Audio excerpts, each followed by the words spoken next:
Come on! This is a school of hard knocks.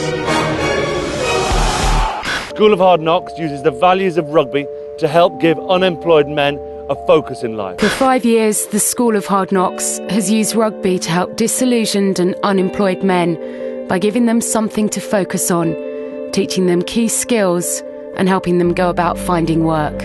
This isn't just about the rugby. This is about changing people's lives. One man brought in to help prepare the boys for job interviews is motivational psychologist Paul Boross.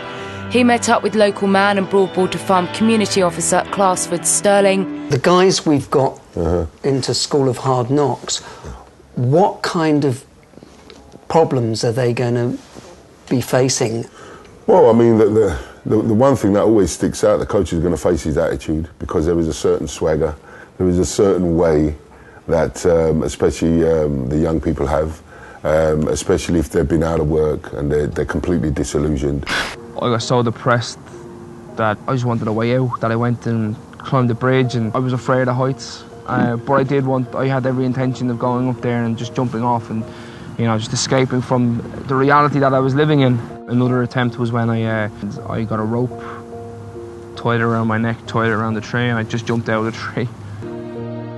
Paul Boross met up with Finnegan to discuss the barriers that he faces when searching for a new job. I'm from Dublin, living in London for about 5 years. Came over to work with the homeless, working at charity for a while, and then there was like a traumatic event that happened, and I ended up making an attempt on my life and stuff like that, and then ended up it's on my CRB. So like I've always had a good work ethic. It just does me nothing like when I can't, you know, get back into working in that field because of a CRB. I think you are very convincing. Thanks. I think you are passionate, and if we can get that across to an employer, and I think maybe some employers will really like the honesty. I had this issue, but this issue is what drives me forward. Yeah. You're a perfect candidate for a really good job. This is Paul Boross, who's going to begin the process to help you prepare for interviews. The impression you make on other people is crucial to how you're perceived. You are a smart person, but actually all your body language is saying, I'm a thug. Yeah. I don't want to look you in the eye. I'm going to do this. One day I'm going to go to the point where I can't come back. What does that mean, point to where you can't come back? I could actually kill the person and not realise that I've done it. It's interesting, Demetrius, because you actually recognise all your own faults, which you know is the biggest stage to moving forward. When people put their heads down like that, they start to feel depressed. You want a job and you want to play rugby, and that's what we're here for. Yesterday we played in the game and there was a ruck there, and you were elbowing and you were putting your shoulder into your own teammate. And they would go in, what the hell are you doing, you know? Then that was the polite way of saying it. There was no need to do that. It's totally uncalled for. It's just disrespectful for the whole process. For him to do shit like that, for him to do stuff like that, no, it's bang out of order, do you know what I mean? Bang out of order. You have to take ownership out of it. You're going to have to, because this kind of content is going to bite you on the ass all the time. If we turn Anthony around, it will be the biggest turnaround in School of Hard Knocks history. How do we deal in anger management, and how do we deal in being able to talk to other people? You'd be happy to have a couple of hours with Paul? Yeah. Psychologically, man, it wears you down. Wears you down. I think I need my own session with Paul Boross, that's what it does. It's come to the point now where I'm just not sure what's best for the dynamics. One bad apple really does spoil the lot. Turn the cameras off me, I'm pissed off. Do not put me in any mood I'm pissed off with you, because I am really trying to get it. Do you not tell us why you're angry, so we can... Fuck off. The following morning, Paul Boross went to visit Anthony after Scott Quinnell had arranged a meeting between the two of them.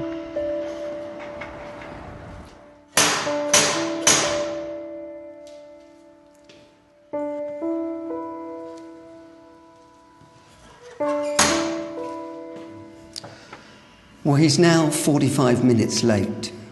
Scott's already given him a warning about his attitude. Maybe this is the time where we have to call it quits, because if he doesn't want to help himself, what can we do? Tomorrow, this is a condition of you staying on this programme, okay? You are going to come training and you're going to see Paul Boross. We spoke last week, you were supposed to meet Paul on the Thursday, weren't you? Yep. But you didn't meet him? Yep. Why?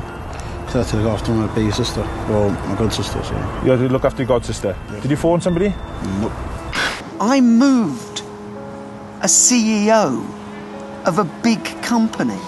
But you know what? I rang him up and I told him what was happening. I communicated. You have to take responsibility for your message. You have a team here who need to know that you are a team player. You have to apologise if you do something wrong. That's what being a team is. It starts with you.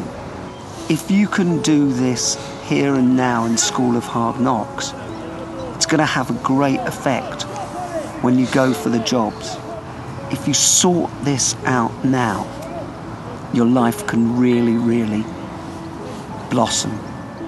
I'm one person to make sure I do whatever I can. And if I offend any of you anyway, I do apologise for the whole experience so far, and I will put my best in from now on.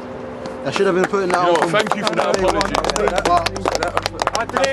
Anthony, it takes a man to say those words, and I am so proud of what you have just said there. It is absolutely incredible, right? And we can all take that on board. It was really significant to see how the team reacted to Anthony. They suddenly started to include him in everything. Just the mere fact of apologising makes all the difference, and hopefully Anthony has now turned a corner. We've been trying to get in with Paul for the last couple of weeks. You know, he hasn't turned up, there's been excuses made, but that was vital to his personal development, I believe, and the squad dynamic. We are going to go out and we are going to be School of Hard Knocks, the team that brings home the fucking bacon! Come on! Are we ready? Are we ready? Come on!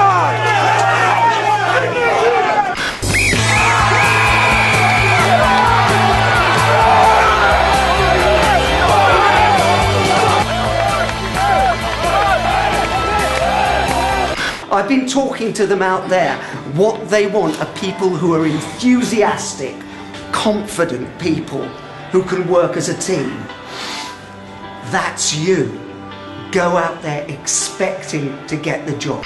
Demetrius is obviously, we've seen, put his heart and soul into the whole course. And what's really nice is that he's doing the same thing with the job interviews. He's going for it. I feel privileged to be given an opportunity like this. Did you talk slower? Did you talk with more confidence? Yep, and I talked clearly as well. You talked clearly as well? Well, I tell you what, it really worked, because when I got the feedback, they were saying, we like this guy, he's obviously enthusiastic, he's obviously wants this job, which is the most important thing when you go in there.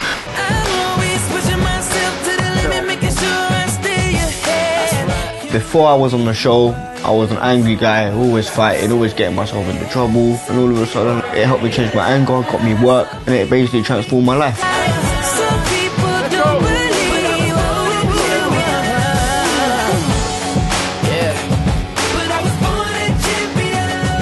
Prior to kind of the whole suicide attempt, my confidence was gone. I didn't really have much, I didn't believe in myself, and School of Hard Knocks did kind of install that confidence back in me, you know. Okay, no one wants to help, I guess you're on your own. Build a foundation with the bricks they throw. In the black and white world, true colours show. Change if you want. Thank you for actually giving me that view to actually see what I actually have, and thanks to all the guys of School of Hard Knocks, because if without them I wouldn't actually seen that. And God knows who actually where I would be right now. You get locked, cracked, torn, smacked. It's people like you and it's people like me. When it all fades to black, if you don't give, then you won't get any back. You get torn, cracked, knocked, smacked. It's people like you and it's people like me.